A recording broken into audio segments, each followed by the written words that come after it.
Meeting to order and welcome everyone.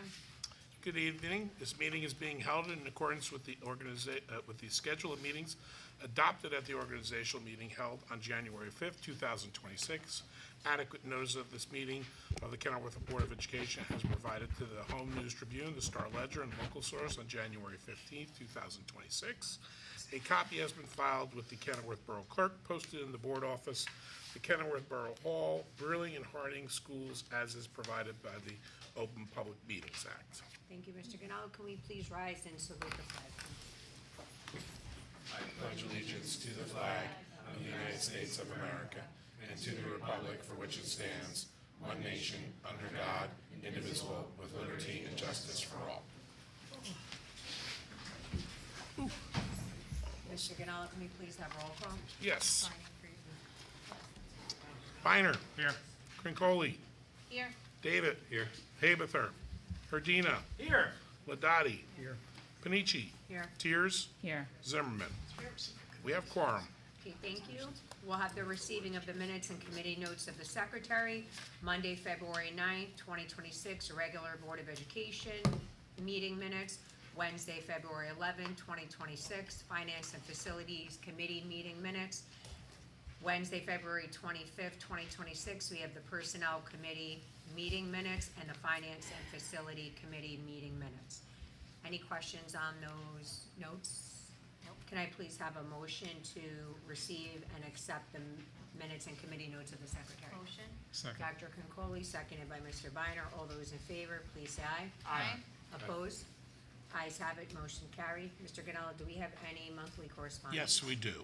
We have three items. We have a thank you note of appreciation from the Panici family to the board following the passing of Dr. Panici's mother, Gail. We have an email from myself to the Finance and Facility Committee regarding key budget updates. We have an email from myself to the Personnel Committee regarding key budget updates. Okay, thank you. Anyone have questions about the monthly correspondence? Motion, please, in a second. Motion. Second. Motion, Dr. Concoli, seconded by Mrs. Tiers. All those in favor of accepting the monthly correspondence, please say aye. Aye. Opposed? Ayes have it, motion carries. We will now move on to the superintendent's reports and presentation. Superintendent Davis. Thank you, Dr. Panici. Good evening, everyone. Welcome. It's good to see you all.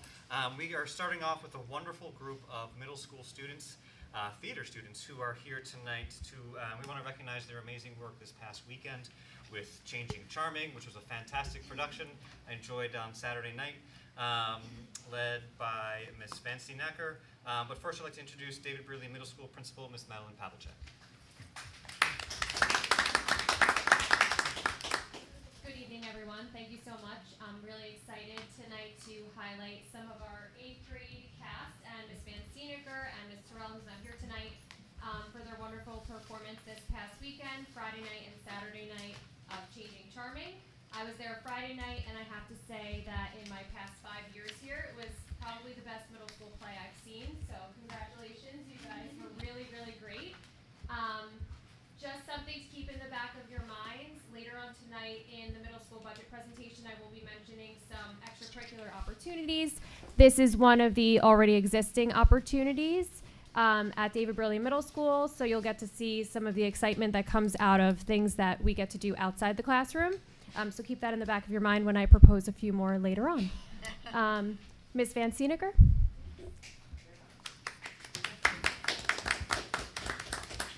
Hi, everybody. I'd like to apologize for the lateness of half of the students who are supposed to be here, but they're actors. They kind of run on their own time, and they're also middle schoolers. So this past year, we had 54 middle school students involved in the cast and the crew of the play. With the addition of the 6th grade, now we have an opportunity to grow our program over 3 years instead of 2, which is very exciting. I've been doing this a long time. This is like year, I don't know, like 25 or so. And every so often, every couple of years, I have an amazing group of 8th graders who are not only talented, but they are leaders. This particular group of 8th graders have been amazing community builders. I've always seen the middle school play more as an opportunity for middle schoolers to kind of find their place and their people. And that's always been much more important to me than any kind of production that we can put on. We just happen to put on a play and wear fancy costumes. But at the core of it is an opportunity for middle schoolers to belong somewhere. And at that age, it's not so easy. And I have to say that this particular group of 8th graders standing here have really taken the 7th graders and especially the 6th graders under their wing and really were amazing role models and built a community, a theater community, and friendships, and made them feel like they belong. And there's nothing that I'm more proud of than that. They just happen to also be talented. So who's talking? This is Liana. Thank you, love. Of course. So I've been in the middle school play for all the years I can, which was last year and this year. And what I could say is that it was genuinely really amazing. It was a great opportunity for me. Since I joined the plays in Harding, I've loved theater, and it's just been something I really enjoy doing and something I've been really passionate about. And Ms. Vans really helped me,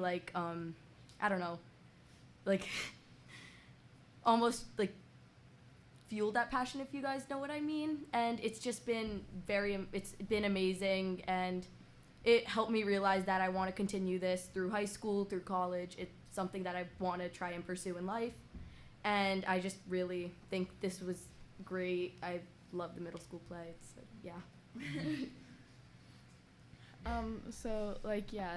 I did the plays in Harding. They were awesome.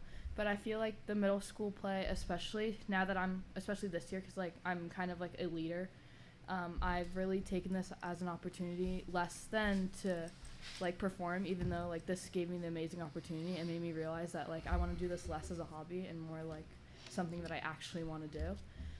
It also gave me the opportunity to make amazing friends and really put myself out there. And I really want to thank Ms. Van and all my lovely peers for that, because without them I never would have put myself on stage like I did. So yeah.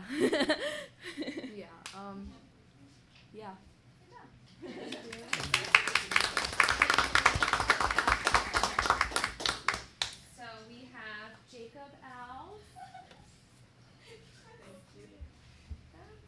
Camilla Trincoli. Abby Griffin. Thank you. Brooke Huggins. Liana Trincoli. Thank you. Carla Ramos. Valentina Smeriglio.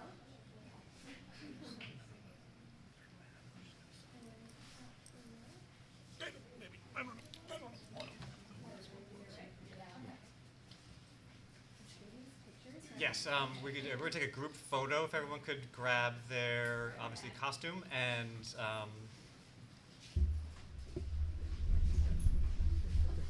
gather together by the banner, please. I figured we were gonna Do you want to skip? That's why they were dressed before. I think they just wanted to wear their costumes one more time. If you ask them, I'm sure they will. It's on demand. You want it? I'm sure they will. Have you heard it once or twice, Suzanne? All day, every day.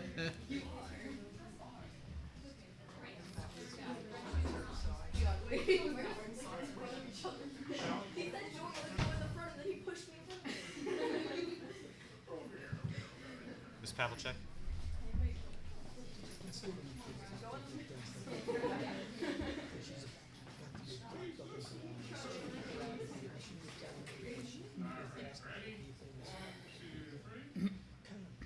Lots of friends. That comment that the principal made about having the place for longer and that time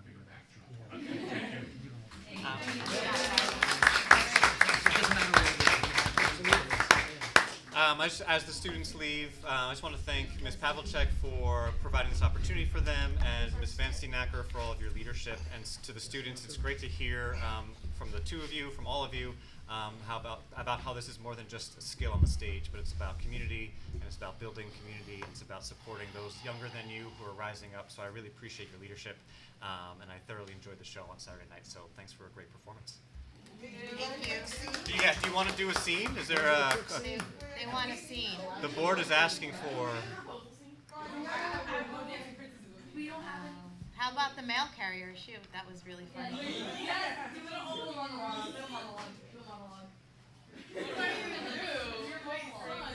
Just be you. That's okay. 2 minutes. Just see what you could do. Wait, come on, you guys haven't made up your minds yet. I know that. Yeah. Well, go help her. You guys can help her. Yeah. Set the scene. I'm not in the scene. I don't care. Doesn't matter. Okay.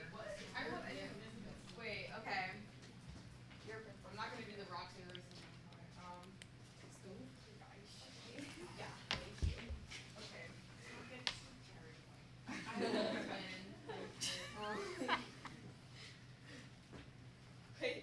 It's a lot of pressure. I'm trying to remember how I started it.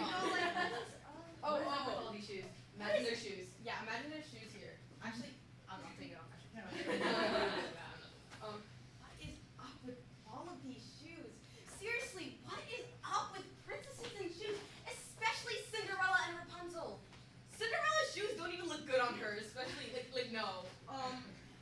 See, this is what we mail carriers have to deal with every single day of our lives. And I bet none of you in this crowd have any sympathy for us. We have to go on. Whoa. You guys park in front of your mailboxes, so then we have to walk on your lawns, and then you guys yell at us for that. That's not our fault. Are you done? No, I'm not. We have to walk on your lawns, and then you guys yell at us for that. That's not our fault. You guys need to learn how to park. Okay.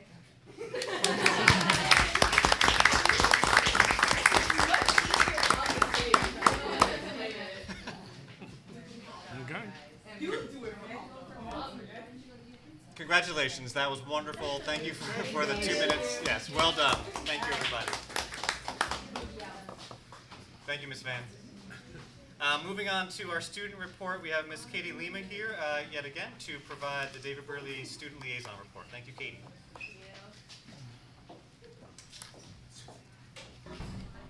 It's so wonderful to see you all again. It's actually seeing all the middle schoolers come in today. It was funny because I remember in my 7th grade here, I was in the play, and I was a background character because at the time I was very afraid of public speaking, but I remember such a fun time, and what Miss Van Steenacker made it like the best experience ever. So I'm glad that they're having a good time. I hope you're all well and enjoying the wonderful weather. I know I am, obviously. But anyway, I want to start off today talking about a basketball recap of the season. The team finished the season 7-14 overall and 3-7 in conference, improving from last year. They opened the season with 2 wins and picked up several key victories along the way with strong scoring and defensive efforts, and the team now growed and the teamwork has improved throughout the season, which is amazing. And to go next to girls basketball, the team finished the regular season with a strong 15-4 record, which is amazing.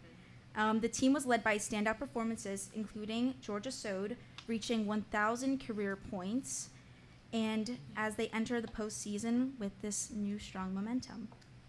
Both great ends to the basketball season to be very proud of. They all did very well. We love hearing about it. To talk about the Black Cultural Celebration that happened on February 27th, the David Burley Black Cultural Society hosted its 3rd annual Black Cultural Celebration. The event highlighted Black history and culture throughout student presentations, guest speakers, music, dance, and food, bringing the community together to celebrate diversity, and it was really amazing. So hopefully you were all there, I hope. The Student Council volleyball game occurred on February 26th. That had 7 themed teams competing, and the winning team was actually called Jersey Shore, which I thought was really funny. And they earned a pizza party, and many teachers and students and teachers came out to support the event that night. And also, on March 6th, the Universal Technical Institute visited Brearley to speak with juniors and seniors about career training programs such as automotive technology, diesel technology, welding, and HVACR. Alrighty. And looking forward, Brearley's new Model United Nations Club continues to make progress. On March 21st, members will attend the North Brunswick High School Model United Nations Conference to debate global issues with students from all across the tri-state area. Additionally, Model United Nations President Rivera is actually here tonight. Her and I attended the Westminster Plainsboro High School North Model United Nations Conference, where we gained experience to help prepare our team for the upcoming conference. So it's a wonderful experience that we both had to come and report back on to our peers. And today actually marked the start of Spring Spirit Week at Brearley, featuring different fun themes every day to promote school spirit and community engagement as the school welcomes in this spring season. So I will now open the floor to any questions if anyone has any. And I suppose not, which is always good. So I wanted to thank you all for this opportunity. It's always a pleasure. I hope you have a wonderful rest of your evening. Thank you. Just one additional addendum to Katie's report. A reminder to Brearley juniors and their parents that March 16th, 17th, and 18th is the NJGPA. This is an important graduation requirement assessment for all students in grade 11. In order to ensure that we have the most conducive testing environment, David Brearley High School will have a specific delayed opening for students in grades 9, 10, and 12, so that the students in grade 11 can test in the morning. All this has been communicated to parents and families via email. It will be recommunicated to parents and families via email. A reminder that NJGPA testing has no impact on the middle school, so middle school will have a normal school day, so no delayed openings for middle school students. Jeremy, that was not true in the past, right? Correct. In the past, middle school would also have a delayed opening because of the building's situation. Yeah, thank you. At this time, I'd like to invite members of the leadership team to the podium to walk the board and the public through various highlights regarding our 26-27 school budget proposal. In setting the stage for their budgetary highlights, it is important to know that we are facing what many districts are facing across the state of New Jersey, the school budget fiscal cliff. I'll be describing the concept of the fiscal cliff in more detail after my colleagues provide their highlights, but suffice it to say at this point, we are in a significantly difficult position budgetarily speaking. I want to remind you where we were last year in advance of the 25-26 budget. As you remember, Kenilworth lost significant state aid while costs were rising dramatically last year. Consequently, we eliminated one administrative position and collapsed 2 additional administrative positions, enabling us to restructure our administrative team and reduce our admin ranks from 13 to 12. We also eliminated 8 certificated positions district-wide. These cuts have been painful for our remaining staff as class sizes have risen and additional supports have been cut. I continue to be impressed with the abilities of our leadership team members and our teaching and support staff to provide our students an excellent learning program in the face of these continual, painful budget constraints. Make no mistakes, the cuts from last year have had a negative impact on the ability of our educators. Cuts are painful and they have real consequences for our programming. Unfortunately, the outlook has gotten worse. The governor has delayed her annual budget address until tomorrow, March 10th. We'll learn the status of state aid in the coming days. Meanwhile, costs have risen and continue to do so. When we went into this budget season, we focused on several budgetary goals. Of note, we prioritized the following in development of next year's budget. We want to honor our promise to the community in expanding pre-K. We want to enhance our middle school extracurricular programming now that we have separate spaces and dedicated middle school principal. We need to prioritize the needs and requests that will have the greatest impact on curriculum, instruction, assessment, and achievement. Meanwhile, we want to minimize the tax impact by maximizing the use of our tax dollars. While my colleagues are presenting highlights tonight from this year's school budget, their highlights are minimal. Instead of growing programming, they have been cutting. Instead of providing additional supports for student success, they have been cutting. And yet, the educators in this district continue to rise above the painful budgetary cuts. Our staff continues to provide a stimulating, challenging, and engaging learning experience for our students. There are wonderful things happening, as you saw in these presentations from our students throughout our district constantly. And I want to make sure that we're all aware of that. Wonderful things continue to happen despite these cuts, but they are painful. So to share some of the highlights in advance of next year, leading off the administrative team presentation is Mr. Bobnowski and Ms. Carrera to speak about Harding Elementary School highlights.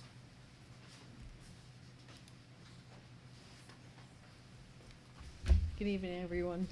I'm going to speak a little bit about our library program, both this year and then looking into next year. This year, without a dedicated library teacher, the responsibility for supporting students' access to library books has fallen solely on our classroom teachers, which has, of course, been an additional responsibility on their already full plates. But it was really important to us that our students still have access to library books and all of the resources in the library. So, they've committed to taking students at least twice a month to check out library books, use the facilities. But at the same time, we also saw something really positive emerge that we want to continue to grow into next year. Our library has increasingly become a true community hub in our school, which exactly was our vision moving into this year. So it's a space where classes gather for lessons, partner grades collaborate. We have family activities there and like school-wide events as well. The room is active throughout the day as well as some evenings and really serves as a central meeting place that supports learning and connection. So if you look at some of our pictures that we have up there, we recently had our family science fair and our counselors down there during Red Ribbon Week. So they'll have like some school-wide activities there as well as groups and classes. And then last week, our first grade team had held a family event for Read Across America, and it was standing room only. It was packed, it was fun, kids had a blast, and I think parents did too.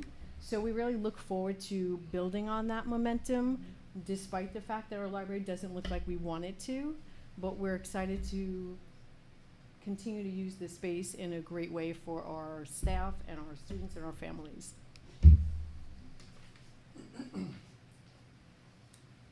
Moving on to pre-K expansion, as you all know, pre-K expansion across the district is still a very important initiative for us here. This January, we expanded our pre-K by 2 sections, one pre-K 4 section and one pre-K 3 section. So our total enrollment in pre-K currently is 45 pre-K 4 students and 15 pre-K 3 students. This coming September, we want to hold those numbers in the hopes that in the future we can even expand on those numbers. If the need of pre-K exceeds the seats that we have, we will hold a lottery again this May to fill those seats in a fair and orderly fashion. Another void that we had this year in Harding School is the lack of a Spanish teacher, but we filled that void this year with a program called Duolingo. Duolingo was able to expose our students this year to the Spanish language, give them exposure to the culture of the Spanish regions, but unfortunately it has fell a little short with our upper elementary students. So this year we're proposing a new program for our upper elementary students called Sarah's Spanish Class. Sarah's Spanish School provides a weekly engaging video lesson for Spanish lessons. Okay, it's designed specifically for elementary age students. Lessons are interactive, age appropriate, using songs, games, storytelling, and movements to help students naturally acquire vocabulary and conversational skills. Each lesson also includes instructional materials and assessments that will allow teachers to reinforce the learning of the students and to monitor their progress. This program comes with 24-hour support from certified language teachers. They can specifically design our scope and sequence and curriculum around our current curriculum so they can literally give us what we need in our upper elementary grade levels. So we're excited to adopt Sarah's Spanish School for our elementary students. Any questions for myself or Mrs. Carrera? I have a question about Sarah's Spanish. Sure. So it only starts after a certain, like, 3rd grade or 2nd grade? Or? Yes, so currently our K through second grade students are going to still continue to get exposed to a foreign language through their teachers, whether it's Duolingo, whether it's use of the library and use of Spanish books or short videos. But then our students in grades 3 through 5 will get fully engaged into Sarah Spanish School, with room to expand. Sarah Spanish School does service pre-K through 8th grade, so there is room to expand if the program. So you would say if there's success with the 3rd through 5, you'd probably introduce it, the hopes. Correct. The pre-K numbers that you gave, the 45 pre-K 4, 15 pre-K 3, that's the total pre-K? Correct. Or that's just the expansion? That's our total pre-K population currently. And that's with how many pre-K teachers?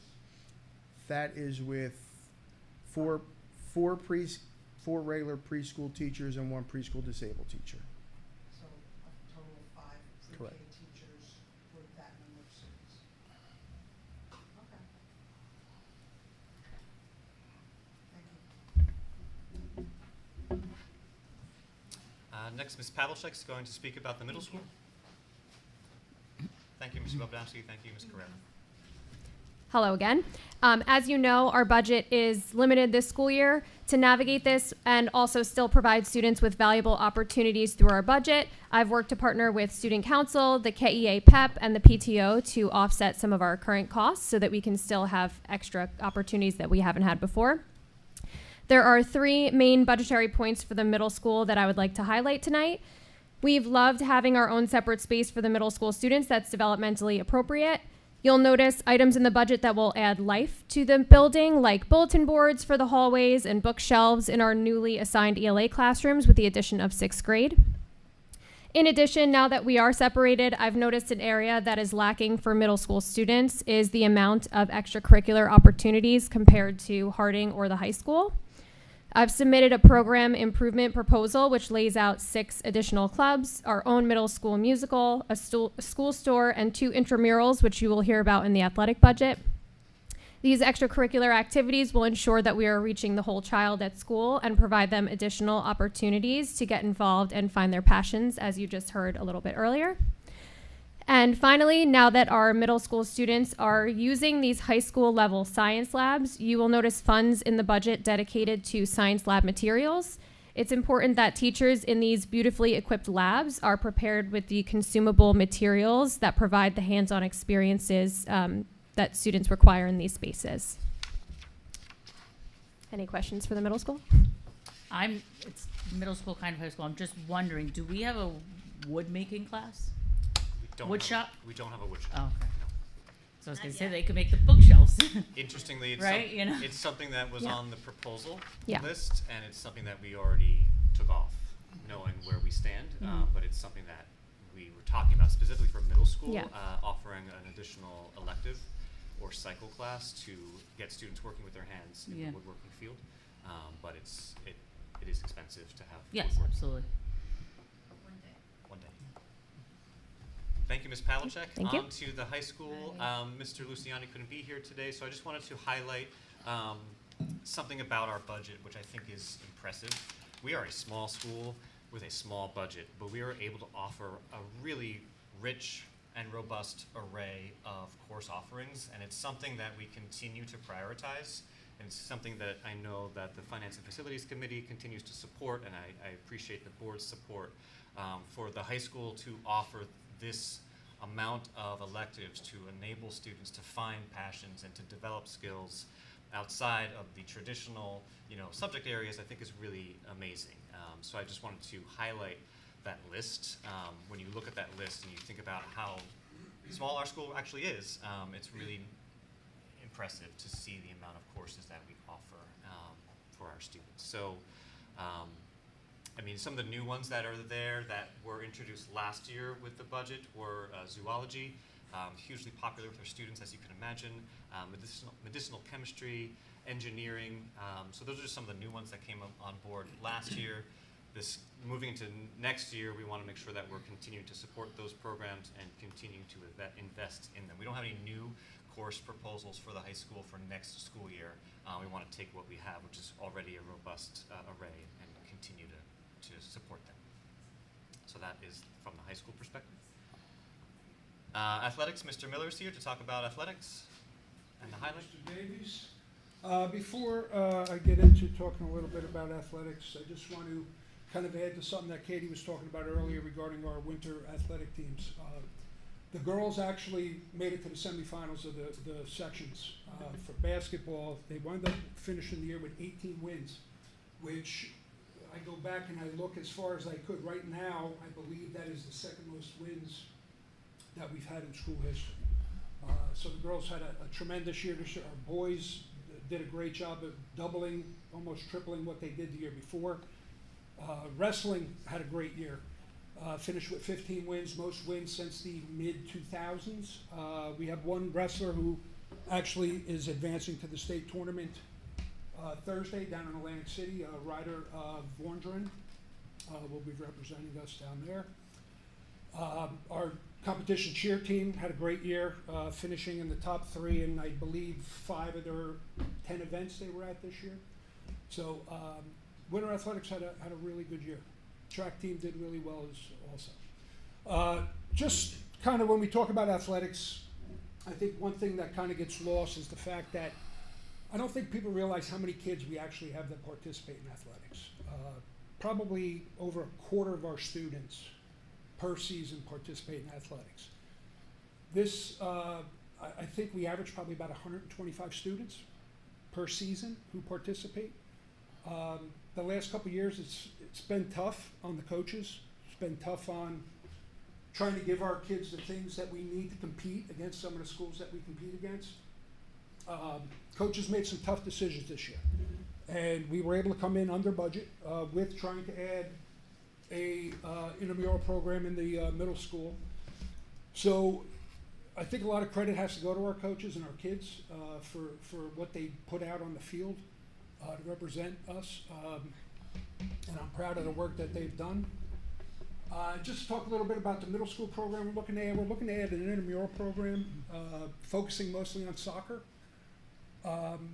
This would be a fall intramural program that will run for probably about 2.5, 3 months.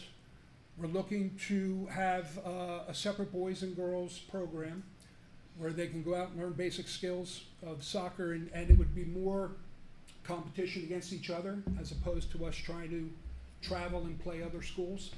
I think when we look at the middle school and especially from an athletic aspect, we try to rely too much on the recreation department, and for as good as they try to take care of our kids, they don't have a lot of offerings. So I think this would be a great program for our middle school kids, especially on the female side, especially when it comes to soccer. I know our youth boys soccer program is pretty strong, but there's really not a stronghold in town for the girls. So I think this would be a great opportunity to get our kids involved. Also be a great feeder program for our high school team, keeping them here after school and being able to work on their skill levels. So we were able to kind of put that in the budget without going over. My coaches understood what we're trying to do, and they made some cuts that a lot of them weren't happy with, but we were able to do it and be able to add this program really without increasing the athletic portion of the budget. Okay? Any questions? No, I just want to state that I know this is pertaining to baseball, but the high school baseball team volunteers their time in the summer for a week-long camp for the little kids, and they just absolutely love it. The little kids look up to them, so yeah, shows Coach what a community Tableau and we have. his guys, they do a very good job. Mhm. We're trying to start, as a matter of fact, we were talking earlier this month, a couple of the Harding students want to come and be bat boys and get involved in doing some things with the high school team. So we're working on making sure that, you know, we take care of it in terms of liability and stuff like that, but we're trying to get more of the young students at Harding involved. Thank you, Mr. Miller. Thank you. Next, I'd like to invite to the podium Sam Heipel, Director of Curriculum. Good evening, everyone. One focus of next year's in-house professional learning will be strengthening handwriting instruction and writing by hand across the district. In the early grades, this work will focus on teaching students how to properly form the letters. Learning correct letter formation at a young age can have a lasting impact on students' academic performance across the grades. When handwriting becomes automatic for kids, students are able to focus more on expressing their ideas rather than getting stuck on the mechanics of writing. This supports stronger reading and writing development, improves writing stamina, and helps students produce clearer responses on assessments and assignments. So strong handwriting skills also benefit learning across all subject areas by reducing frustration and helping students work more independently and confidently. When we talk about the upper grades in middle and high school, our focus will shift to ensuring that students continue to engage in meaningful writing by hand activities as a part of their learning. So research shows that writing by hand activities activates multiple parts of the brain involved in memory, language, attention, and motor coordination. So as a result, students often retain information better and process content more deeply when they write by hand. So as a part of this initiative, we're going to try and explore different ways that we can support students in effective note-taking strategies and continue when handwritten work is more beneficial for learning than technology. And the goal is just really to be thoughtful and strike a thoughtful balance between how much we're using each of those. For our out-of-district PD, one big highlight you'll see in the budget is that our K-2 teachers will be going to Conquer Math, where they will study best practices around foundational math teaching. Once completed then, grades 3 to 5 have already gone. All grades K to 5 teachers will have gone to this amazing professional learning and have a common language around math instruction. So I'm really excited to round that out. Although we are not bringing in any new large curriculum shifts or courses, we always are continuing to strengthen our programming. Curriculum work will continue to focus on planning instruction through the process-based approach that emphasizes how students learn, not just what they learn. This approach will be paired with engaging instructional strategies as always, collaboration, discussion, pushing hands-on learning, and opportunities for students to explore and explain their thinking while applying learning across all their different content areas and new situations. Together, these practices help to increase student engagement, strengthen critical thinking, and problem solving to help us keep our programs rigorous, relevant, and responsive to the needs of all of our different students all across the grades. Any questions for me? PD, curriculum? Thank you, Ms. Heimpel. Next is Ms. Kukula, who's going to talk about the HR department and work going on there. We're so excited to have a brand new HR department here in Kenilworth Public Schools. Although it's just myself and Rosalind, we've had a lot of positive feedback from the staff. This year we've been able to do a full staff survey and we got a lot of really good insight as to how teachers and staff would like us to make the work environment better for them and better for students, and we're acting on a lot of those suggestions. Also from the HR committee, HR department will be new HR committees. That's HR committee is an advisory committee. So that's going to be volunteer staff who come out and they talk about how to raise morale and maybe work on environmental factors that can help, teaching and learning staff do their jobs. So we're very excited about that committee. And then we have a community outreach committee, which is actually coming out of strategic planning as well. Both staff within the district and the community members of the district have identified community outreach as an important goal and a next step in ensuring that, I guess, the legacy of our school community continues. So those committees will begin meeting this spring, and you'll probably be hearing more from us with them. The Community Outreach Committee and the HR Committee will be reaching out to building PTOs, and we look forward to their next steps. Any questions for HR? I have a question for you. Sure. I think it's great that you're assessing the overall morale and work environment, just because with the budgetary changes, we all have to address that in everyone's environment. But will you be including outside folks in the community outreach? Okay. Absolutely. Yeah, so we're just going to have our preliminary meetings in the next couple weeks, and then we're going to figure out how best to invite, community members and parents to join in our committee work. But I think it's going to be important for both committees to have liaisons with the parent community because it all, works together. So yes, thank you for your question, and we look forward to that. Anything else? Thank you. Thank you, Ms. Kukala. The final administrator who's going to present is Ms. DeRillo, who's going to talk about school counseling and special education. Good evening. Just to kind of frame the department that I have the privilege and pleasure of supporting, we're a large multidisciplinary team. Within Student Personnel Services, we have special education teachers, aides, school counselors, related service providers, which are speech therapists, occupational therapists, physical therapists, a reading specialist, also school social workers and school psychologists. So we have a very robust, brilliant department of staff. First off, school counseling. School counseling is the new word. You might see it as guidance. Those words have been used interchangeably, shifting more to school counseling.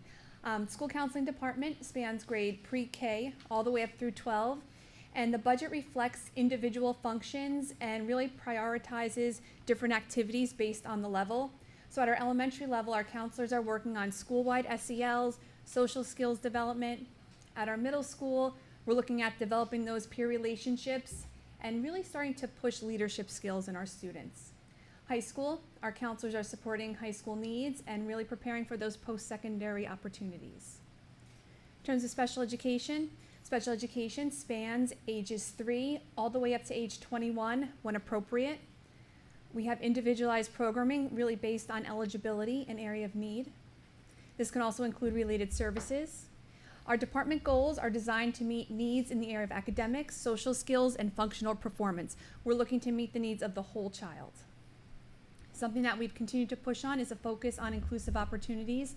That is reflected in Ms. Pavlicek's budget for an addition of a middle school unified club as well as a high school unified club. We're looking for specialized instructional materials to supplement our existing curriculum for some of our students with higher needs, some of our students in our LLD programming. Also just included a couple pictures I actually took today. Have some magical things happening in the district, but really it's the educators that are at the heart of it. So thank you. Questions? Thank you for listening. Thank you, Ms. DeRillo. I'm going to transition now to a same topic, but I wanted to focus for the public mostly because the board has been informed of it, the proposal of moving to an April vote regarding the budget. But before I do that, I want to talk through what this idea of a fiscal cliff looks like and what that means. So I'm going to head over to the podium while Mr. Ganella cues up. Oops.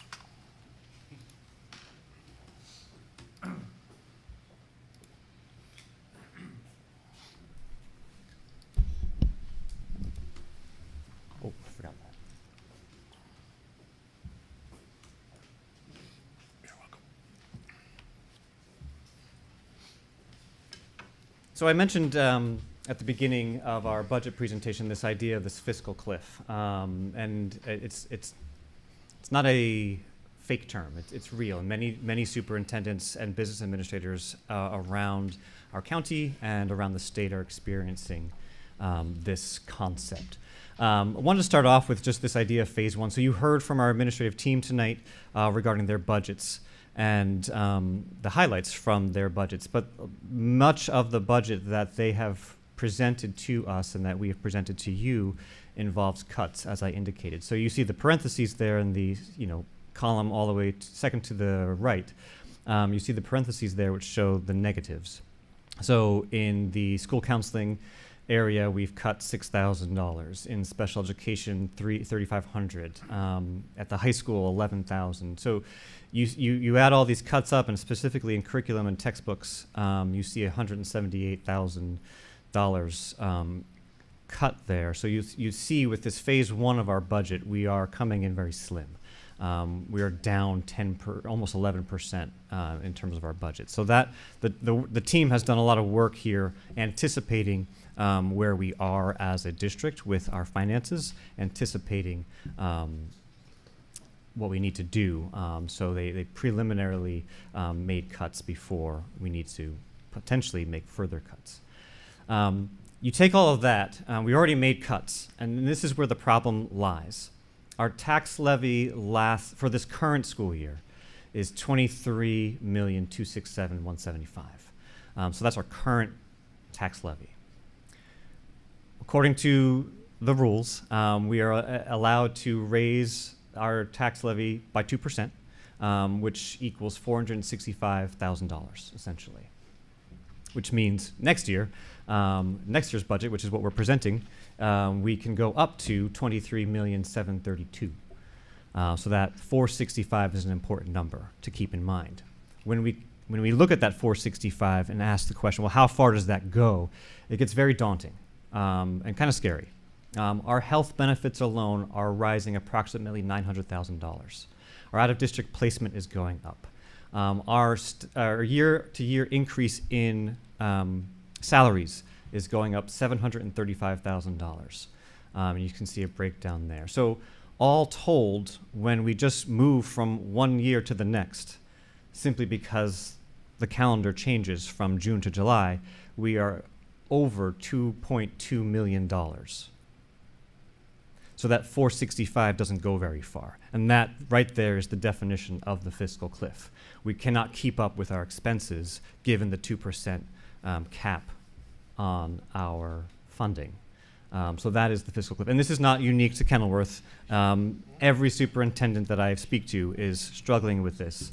Either they have been struggling with this for years and have reached the fiscal cliff maybe 2 years ago or last year, or they're at it now with us, or they see it coming down the pike in the next year or two. But every single district in the state, because of that tax levy cap, is struggling in the same way. So that's a big number, 2.2. Additional concerns on the horizon, as I said earlier, the governor gives her State of the State address tomorrow with her budget. We then get state aid released on Thursday of this week. We have $652 remaining in equalization aid from last year. We're not sure what happens to that. We've seen a steady decrease in that over the past 4 years. Will that still remain? I don't know. So that's a concern. Additionally, last year we used $1.4 million in reserves. So we've tapped a lot of our reserves already. That is an additional concern here. Oops. So that brings us to this idea here. The idea is that we can't survive doing this over and over again. As I said earlier, we cut an administrator last year, so we're down by 1. We cut staff by 8. How does that end, right? Like, where does that keep going? That's the concern. The state did change the law in 2023, enabling districts to move back to what was always the case of an April vote, where you move your school board election to April. There's changes to the law which make this possibly something to truly consider, and I think we should.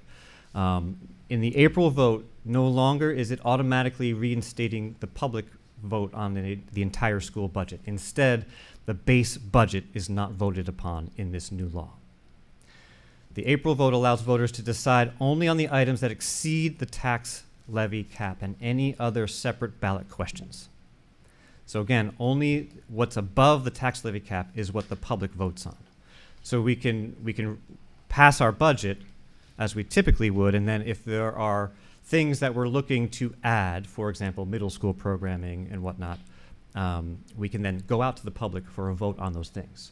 If we see that because of the budget we might need to cut in more positions, we don't want class sizes to go up, we can go out to the public and say, do you want class sizes to go up or do you want them to stay where they are?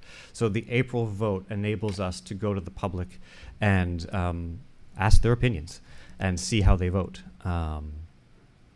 This, by the way, just for the record, this is not regarding this coming April. Implementing this would not happen until April of 2027. So this year's budget is what it will be. We're talking about the move to an April 2027 vote. There's some rationale to this.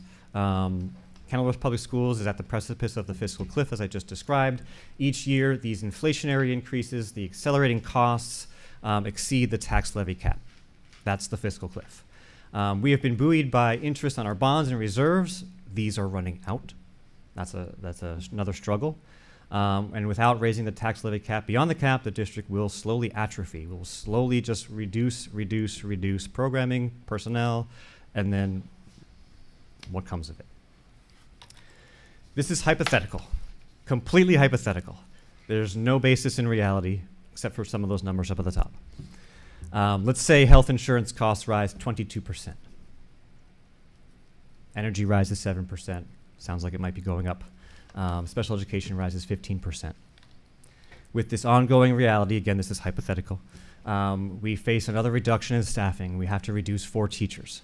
Hypothetical. Class sizes in grades 1, 2, 3, and 5 will need to rise from 21 students per class to 26 students per class. Without the April vote, the board and the administration make the difficult choice to cut the 4 elementary teachers. The community packs into this room to voice their anger. They learn that the district had to cut a sum of $420,000 in order to remain within the tax levy cap. That's without the vote. With the April vote, the board and the administration work to inform the community in advance that the elementary school class sizes are at stake. Community members should make their voices heard at the April school board election. The voices of the community vote, maybe, to keep the class sizes at Harding low by passing a voter-approved $420,000 spending proposal above the tax levy cap. So this is, again, a hypothetical example of what it would look like, potentially, if we had to cut additional, say, 4 staff members. To me, this is very American. To me, this is very much going back to the way it used to be and the way that, in my opinion, it should be. That the voters have a choice, that the people of Kenilworth vote on anything above 2%. I think it's very American. I think it's very much the way that it should be run. It's the way that it used to be run, and it allows the community to have a voice. There are some benefits to this. Increased focus on school issues. Sometimes in a November election, you could argue, why not just have a question in November? Sometimes the school board election and the questions that we might ask in a school board election in November get lost. People are focused on the president or the governor or the senator, whatever it might be. They're focused on those things, and the school issues just get drowned out by all the noise. So an April vote could have a more engaged and more informed voter base coming to vote. The cap override questions become more transparent. No longer are we making these decisions in committee meetings and as the board voting upon them, but these would be promoted out to the community to say, this is where we are as a district. This is where we are with our funding. You come out, please, and make your voices heard as a community. Additionally, there's no automatic budget approval misconceptions, so it's not that idea that they're just making decisions behind closed doors and they're not, communicating out to the public. This is very much out in the public and in people's inboxes and mailboxes. And then the April voter-approved votes can take effect July 1 for immediate implementation of the budgetary proposal. That's why the April vote works so well. It aligns with this budget process. According to state statute, we have to approve our budget in April. All of that can get done at the same time as a vote on the school budget, and then implementation can easily happen in July, right in time for the rollover to the new budget season. There are some drawbacks. I want to make sure that you're fully aware of them. Some people complain that an election off on its own in April might have low voter turnout. That is a reality. People aren't paying as much attention sometimes. It would be incumbent upon us to make sure we get out the word, but that is a concern. There is an additional district cost. The district owns the cost of an election in April. If we have a November vote, we are able to just lump ourselves in with the normal election voting process. If we have an April vote, the district assumes that cost. It's about $30,000. In my mind, it's worth it, so that we don't have to cut those 4 hypothetical elementary teachers. There's a lot of work on the administration to get the word out, to communicate, to be out there, going to committee meetings, going to borough meetings, going to all sorts of meetings to make sure that people are aware that this is happening. And the concern, a big drawback, is the voters could make their voices heard, and they could vote down the questions that are being raised with an April vote. There's also additional impacts on board member terms. I just want to make sure everyone's aware of that. This would also be the board member election vote. So terms would be, in this current cycle, would be extended. So if anyone on the board is up for re-election or election, they would be you'd be maintaining your position a few months longer, given this scenario, if we were to move to an April 2027 vote. So you can see the timeline there in terms of there's like this bridge term, it's called, where you'd be staying on in your capacity as a board member for an additional 4 months. And then the new election would happen for new board members in April, and those new board members would take their places in, I believe it's July. This is just a chart that kind of overviews the impact on board member terms and such. You can see the difference between a November election in the middle there and a proposed April election. There's some similarities there, there's some differences. I apologize, board member seating is in May.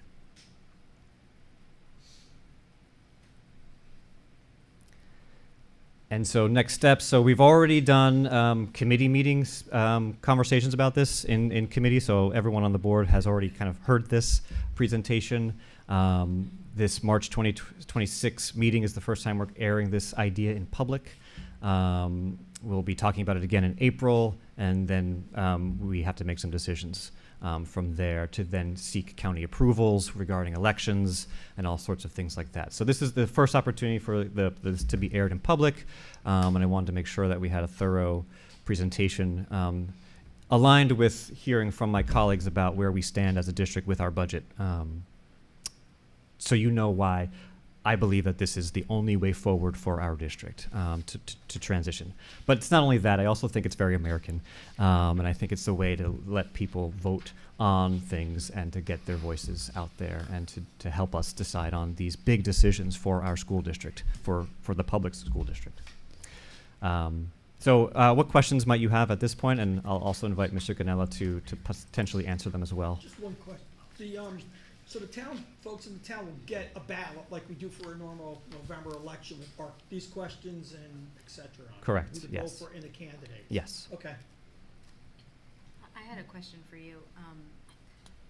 So whatever comes up on the April vote will be inclusive of some of what your colleagues here have mentioned today for their budget, but does it also allow for the opportunity for, let's say, this community has one particular idea in mind. Can they come to you and propose that idea to be included if that's something that works for our district?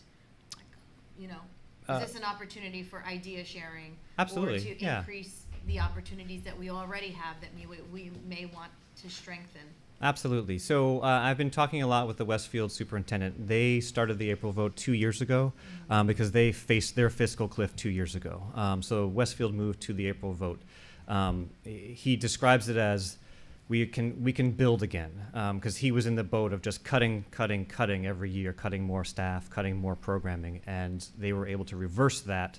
And now he's able to build things. They were able to add a new counselor position. They were able to add programming. So yes. So ideas, right now when we have great ideas, like we had strategic planning, it's wonderful. All the ideas that are embedded within strategic planning, none of them are possible right now because they all cost some money to grow programming. So it's frustrating, right? Like we see what we should be doing to help our district grow, but we can't go there.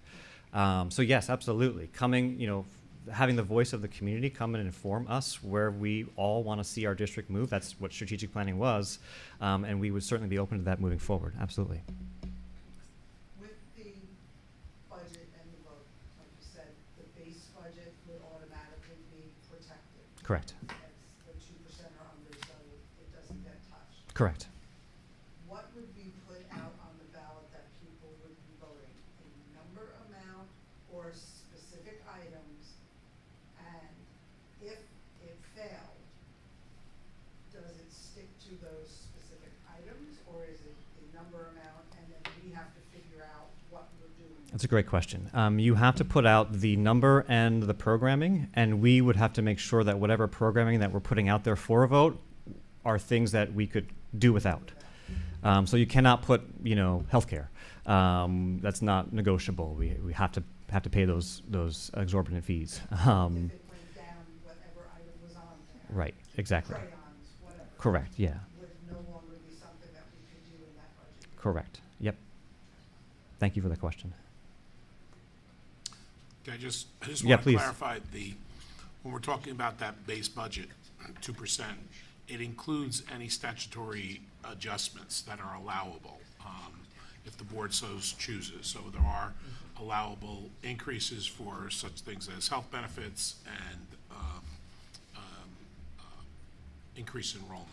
So if we are eligible for those, we could go beyond the 2%, and that wouldn't be part of that question. So the budget could be, for example, last year's budget did exceed the 2% because we did have some adjustments. So just want to be clear that that base budget isn't just the 2%. It could be beyond it. So whatever is beyond the actual 2% cap plus the statutory adjustments, that would be the question. So I would think that we'd have to start this budget process September. But we do start it in September. And I don't but think, get formally, if we're gonna get people's ideas from the township, right? Because Yeah. you probably have to get the ballots all done. All that information's probably gonna get to them January maybe? for I April? think it's around March sometime that it has the Oh, so they can beginning get of. these ballots out to the Yeah, public. I gotta look at that, but Okay, I I think thought it it's, was later I think it's than that. maybe like a 2-3 week ahead. And Okay. don't forget, this year, it's delayed because No, I was just thinking of our process here to get the budget in place Right. and get it to the county with the numbers and the questions. You probably have to start about 2 weeks earlier. Okay, that's good, that's That's what I'm easy. thinking. Yeah. Other questions? Thank you for the clarification, Mr. Ganella. And then Jeremy, Not my problem. the ballot questions would be brought to the committee members here. Yes. And board approved, correct? Absolutely, yes. That would all be going through committee throughout the fall. Any range or idea, 2 questions, 20 questions, 70 questions, like, do you have an ideal number, or did they give any guidance on? It depends on the needs of the district at the time and the budget and the, this is an example that I think would be reasonable. You're also paying for the election, so you have to make it something worthwhile for a vote. So Most of them I've seen, they're not like itemized. They're not Right. like middle school sports question number 1. No, it's one number question, 2, right. Preschool. It's kind of bundled together as covers $500,000, $200,000 for this, $300,000 for this. I don't see it. I don't think I've seen one unless it's a construction type. So I think I've seen one that has the second question from a programmatic standpoint, and then a more of like a facility one. I've never seen like itemized, We could figure it out. soccer, We've got some football, Sample ballots, we'll figure art. it out. But the public will be educated on these and they'll be committed, like you said. Yeah, like you said, there's a sample ballot. That sample ballot, like you Yeah. get, will have to have a specific statement, and will have to be explained. So I have a question. Yeah. Obviously, this means taxes rise, correct? So do you have any idea of the ratio between people in the community without children and people with? And have you seen other districts where it's constantly like this fails, like it doesn't pass because of situations like that? I don't know the numbers of Kenilworth residents with Yeah. children and without, so I don't know that. Yeah. But in terms of the models of the Westfield model, is really the local one that I've been eyeing.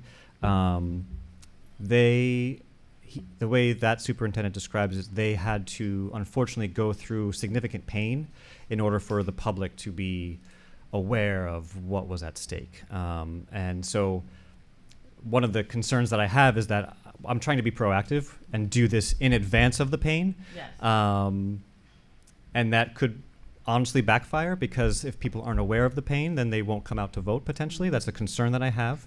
But I'd rather not have us all experience the pain and have all the anger because we're making cuts in X, Y, or Z. Yes. I'd rather not do that. So I mean, I agree. I believe giving Yeah. the right to vote, out there. I just didn't know if, this is normally a successful thing. in yes. other So districts or the not. Westfield has been successful ever since they implemented it, because there was so much anger over what was cut during one particular year, and ever since then, no one wants to go back to that dark place. So they've been voting with approval ever since. That's the local example that I have. There's not a ton of districts that have moved in this direction, frankly. it's a fairly new concept because the law changed in 2023. And I think a lot of districts, the reason a lot of districts haven't moved in that way, they still have a little bit of flexibility within their budget. This year, with the way healthcare has gone universally, I think that might be a game changer. Yeah. But I think universally, a lot of districts still have some ability to reduce program with it. We're at a bare minimum. We are one of the only districts in the county that have budget, that our budget, adequacy budget is below adequacy. So we're $4.6 million below adequacy. What does that tell you? That everyone else's, other districts are above or at adequacy.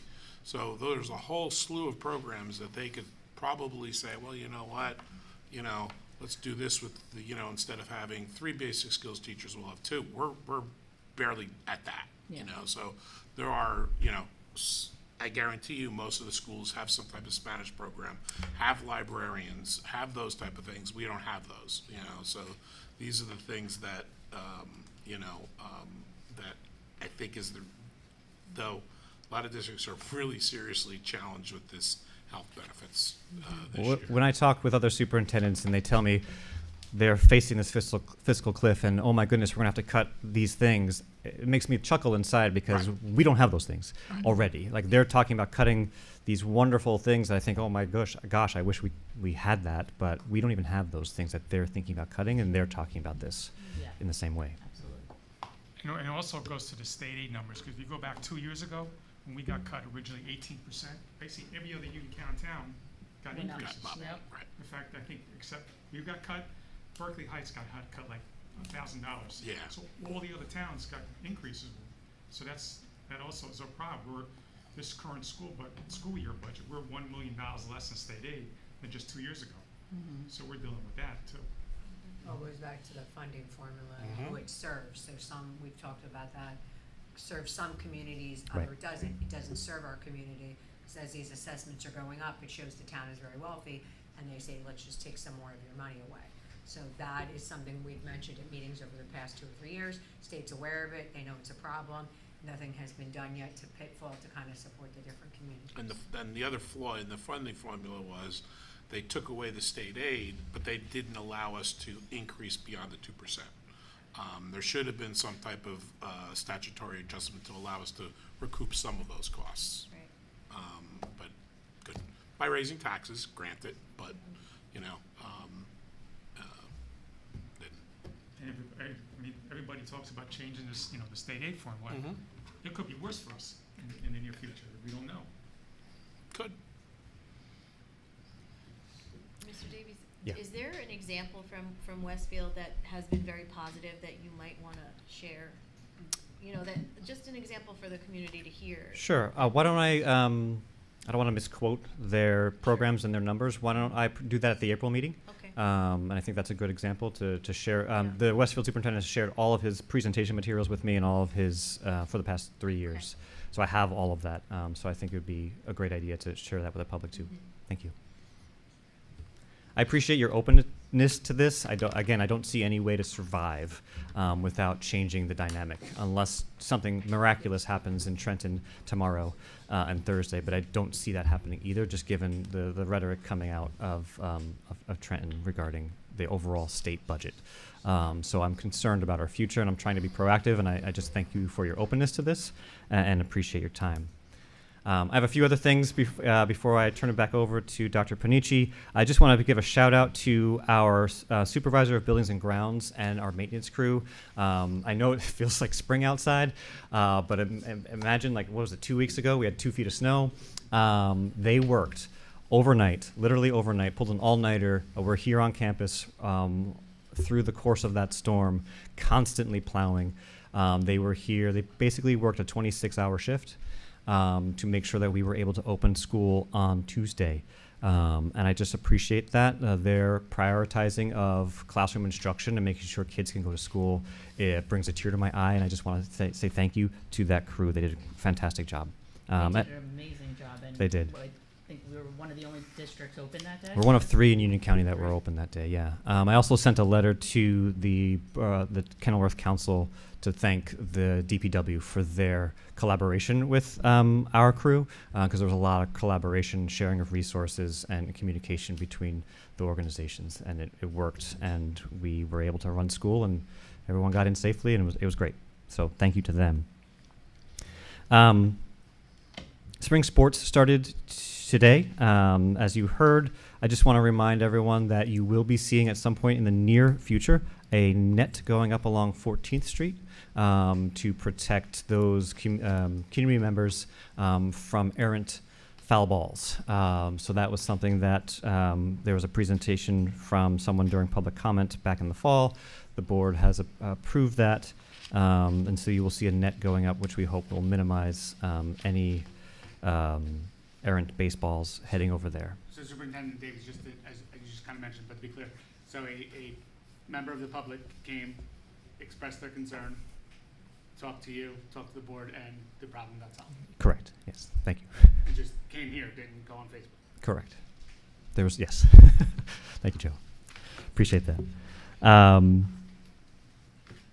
Yeah, so the delay has simply been that we had 2 feet of snow, and the ground's been very frozen from the winter. So we'll get that up and running very quickly. Just so you know that we sent a letter to all the community members along 14th Street so that they were aware of this. So everyone should be fully aware that this is happening.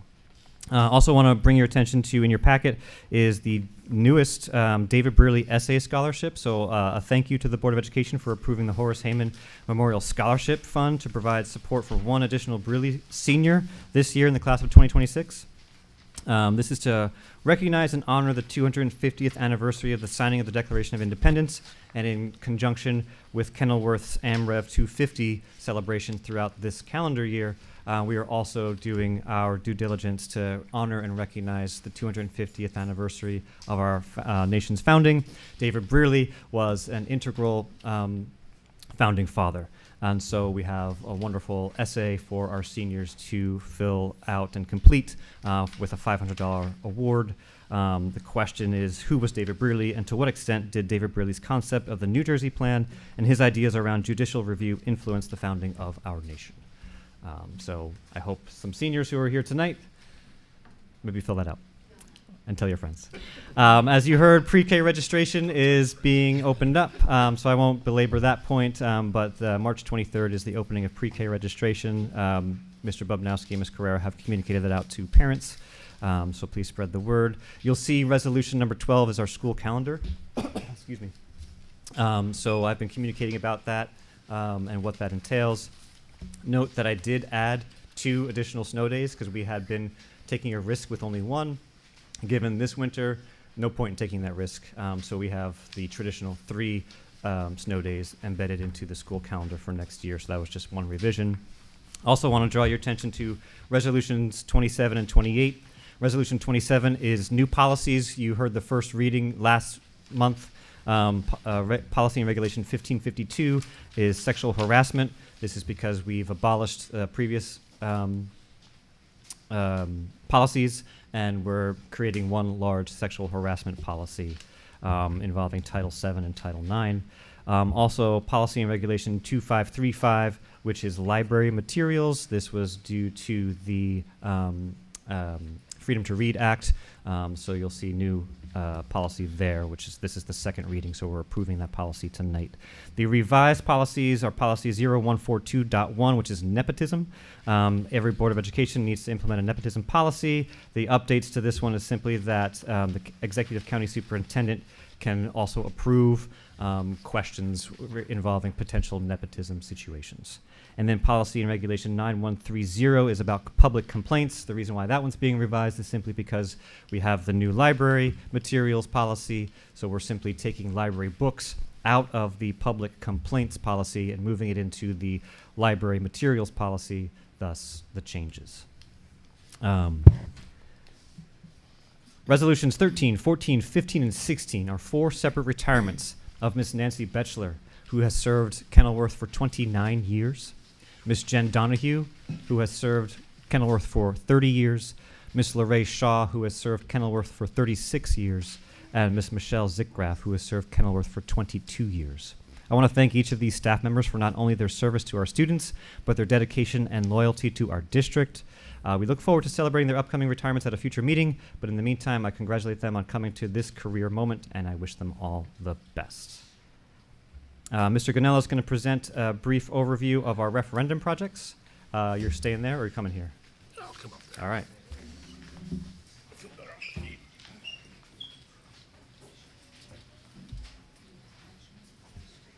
Temporary device, you guys, that's how you get, you don't touch your friends. Okay? All right. Good evening, everyone. I just want to highlight two resolutions on tonight's agenda that both were made possible by the community support of the 2022 referendum. Resolution number 7, the HVAC projects. This authorizes one of the two final payments to Unitemp HVAC contractors. This contract was originally awarded in August 2023 for $5,517,500. It included a comprehensive HVAC upgrades and replacement of all classroom unit ventilators, installation of modern building management system, both Harding and Brearley. The final checks, which have been authorized, will be held up until all physical closeout documents are received, but they're in a good order. The primary goal of this project was to ensure superior air quality and climate control for our students and staff. I am particularly proud to report that this project was completed with 0 change orders impacting the original bid. This is a testament to the diligence of our design team and the professionalism of Unitemp. I want to thank our teaching staff for their incredible flexibility as contractors worked through their classroom spaces. Second resolution I'd like to highlight is resolution number 8, which is it officially kicks off the final phase of our referendum, which is the expansion of our early childhood education. By transitioning our 6th graders to the new middle school this current year, we have created the footprint necessary to grow our programming at Harding School. This contract will convert 2 existing spaces into specialized pre-K classrooms, complete with dedicated bathrooms.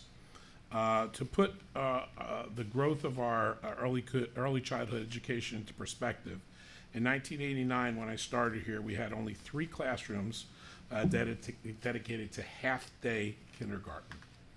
By 2026-2027, next year, we will have 9 classrooms dedicated to full-day pre-K and kindergarten. This transition from 3 half-day classrooms to 9 full-day classrooms underscores the district's unwavering commitment to our youngest learners and their families. So, 2 key resolutions on this evening's agenda. Thank you, Mr. Ganello. In your packets, board members, is the February HIV report, the discipline report, the enrollment report, and the residency report. But at this point, that concludes my superintendent's update. Sorry for the length, but there's a lot of serious things, but also a lot of exciting things, and it was an important update for you all. So thank you for your patience and your attention. Does everyone want to take a minute to look at the HIV or?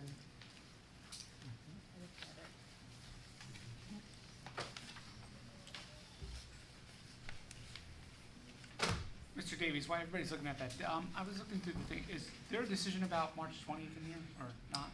You know what? It turned out 75 degrees tomorrow, so we decided to just forego that plan. So March 20th stands as a PD day for teachers and staff and a non-school day for students. I was worried that we were going to have a lot of snow, so I was considering changing the calendar for March 20th to be a school day, just in case. But it looks like we might be out of the woods, knock on wood.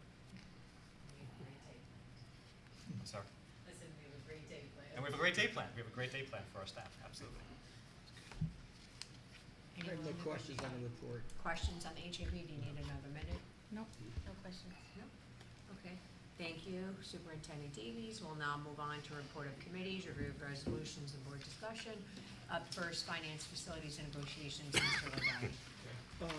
Heard a lot about the budget, so the committee has been actively engaged in details of the year 27 budget, meeting twice since our last board meeting, ensured that a comprehensive review is completed. February 11th, the committee continued its detailed review of Phase 1, the administrator's budget, with Mr. Davies, Mrs. Pavlicek, Mrs. Dorillo, and Mr. Miller. We also discussed key topics as the Winfield send-receive relationship, the status of the 24-25 and 25-26 audits, the role of bond interest and reserves in the budget development process. February 25th, the committee met with Anthony Silverdella from Brown & Brown to discuss the health benefits. That's the concern that Mr. Davis and Mr. Canella just brought up. We conducted a detailed review of Phase 2 of the school administrator's budget, reviewed the current status of the Phase 2, which is salary and staffing, and Phase 1 budgets, discussed the operational deficit, potential loss of state aid, use of fund balance, which is the reserves, the 25-26 Winfield tuition rate, and proposed facility projects. We did receive an update on the progress of the audits. Let's see what else I have here. Reviewed adjustments to the budget calendar following the government's rescheduled budget address, which I believe occurs tomorrow. And the state aid figures are expected to be released on the 12th, because I don't think she's gonna release the individual aid stuff, right? Till Thursday. Right, yeah. Jeremy mentioned the snow removal, you guys did a great job. As for resolutions, I'm just gonna touch on a few. The financial reports, I reviewed all the financial reports, found them all to be proper with no outliers. There were no line item transfers that exceeded our cap. Resolution 7 is payment to contractors in the amount of $132,000. That was for HVAC work and the Hague Blue Light System. Resolution number 8 is the contract awarded to Triform Construction for the 2 pre-K bathrooms, toilets. Resolution number 9 is a special budget meeting. We canceled the 16th meeting, obviously because of the governor revised when she was gonna bring out her numbers. And that's rescheduled for March 25th at 7 p.m. Resolution number 10 is appointment of our new auditor, Barry and Company, for the 2024-25 and 25-26 audits.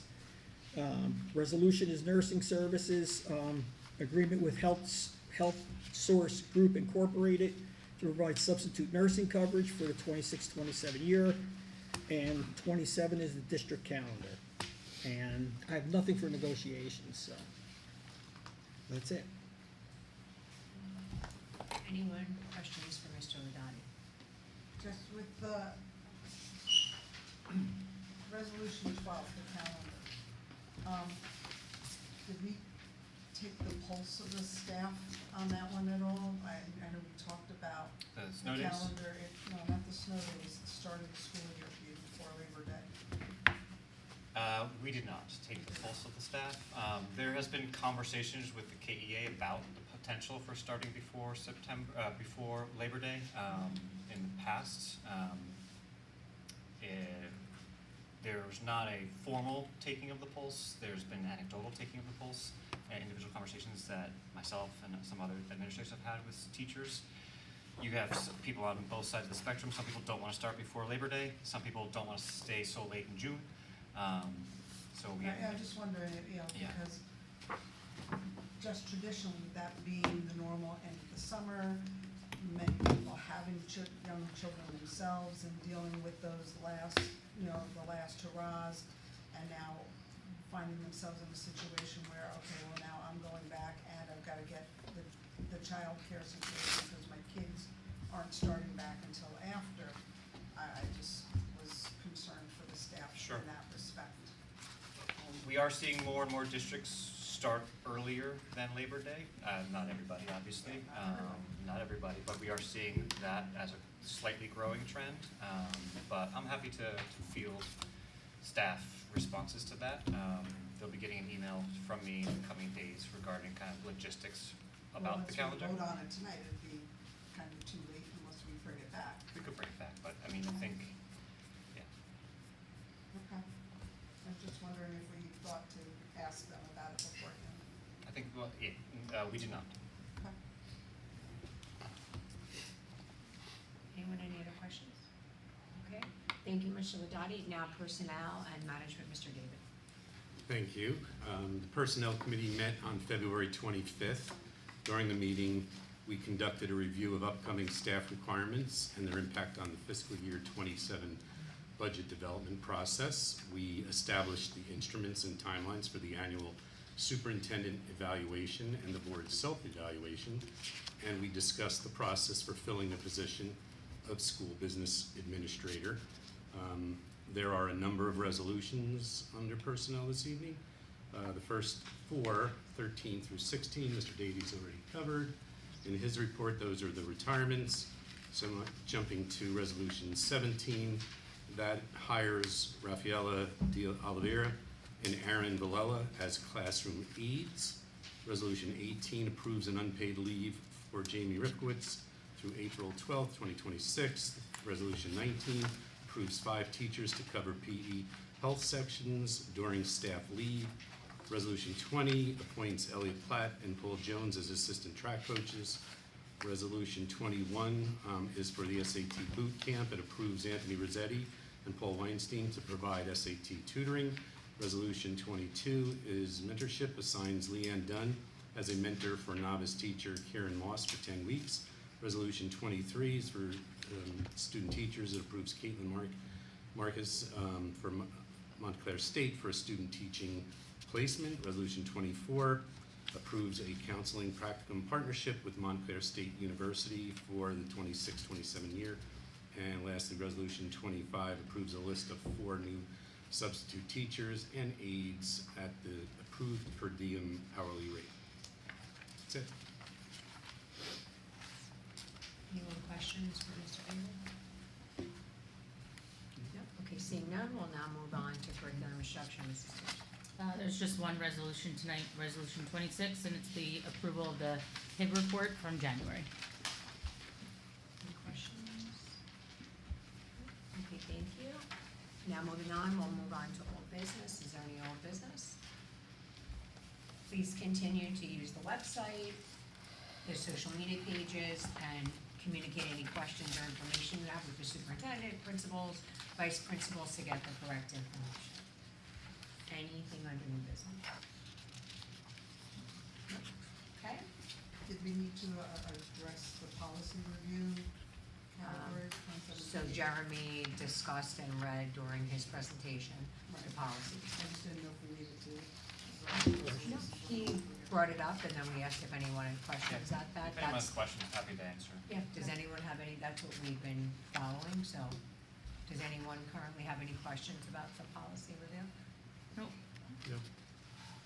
Okay, all right, thank you. Now moving on, we will go into public comment. Is there a motion to open up the meeting to the public for comment? So moved. Second? Second. Motion made by Mr. David, seconded by Mrs. Tiers. All those in favor of opening the meeting to the public, please say aye. Aye. Opposed? Ayes have it. Motion carried. Mr. Ganella?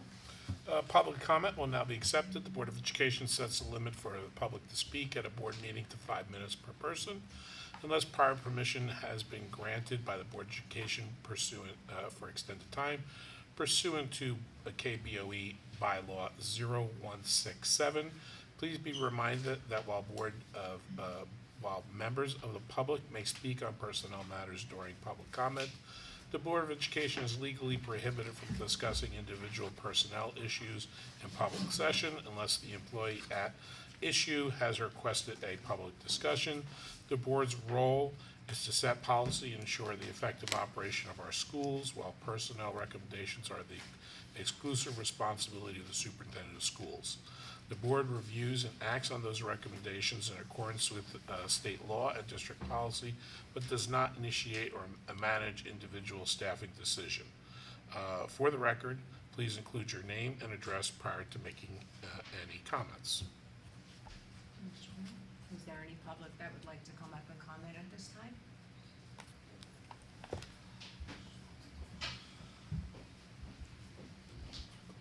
Hi everyone, Tony Giordano 241 Fay 2 Avenue. So I have a couple of questions that came up during our last Rotary Club meeting, and I'm not sure of who to direct the questions. We understand that there's Career Day on April 24th, if I'm correct, and I believe that's at Brierley, or is that the middle school? That's the person who's here tonight, Ms. Bottino. She's in charge of that, so the two of you should Okay. connect about that. Yeah, they were asking like who exhibits and what we could do, so if we could connect on that, okay. And then on Wednesday, April 29th, the Rotary will be interviewing seniors for scholarships starting at 1 o'clock, and I believe they're doing them every 10 or 15 minutes. But I don't know if the students are aware that it's not just for traditional colleges, it's also for trade schools. And if there was anything that we could supply to let the students know, I think right now we have 2 scholarships specifically for a trade school and maybe 2 other donors, so there might be 4. But again, I don't know who to share that information with and how the students know to come to the Rotary for an interview and to be considered for the scholarships. Appreciate that. Yeah, so every year we have about 10 students who do apply for the Rotary Scholarships. This year, I was proud that our counseling department, under the leadership of Mr. Rillo, created a new scholarship website, which we communicated out to the students and their parents. So if you go to our school's, our district's website, and then you can find that, and I'll show that to the Rotary separately. Okay, good. But there's a special website, and on that link is both of the Rotary scholarships, both the Right. one for college-bound students as well as those who are bound to the trades. So both are prominently displayed there.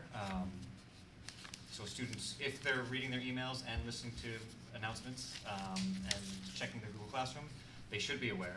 If they're not doing that, hopefully their counselors are cluing them in if they're specifically I a think- person in the trades.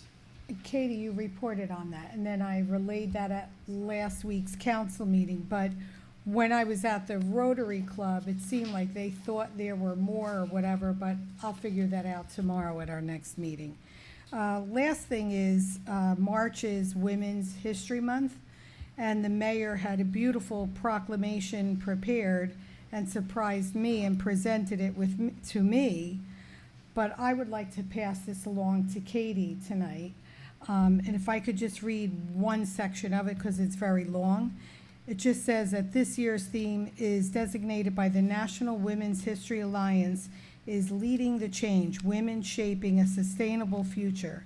The 2026 theme celebrates women who are driving meaningful change, strengthening communities, advancing opportunity, protecting our environment, building inclusive economies, and mentoring the next generation of leaders.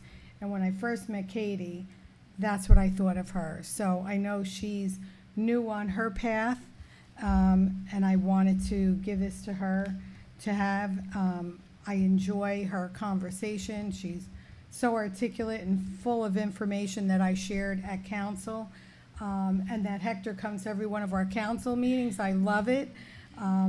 So if you don't mind, I'd just like to give this to you to keep from the mayor to me to you.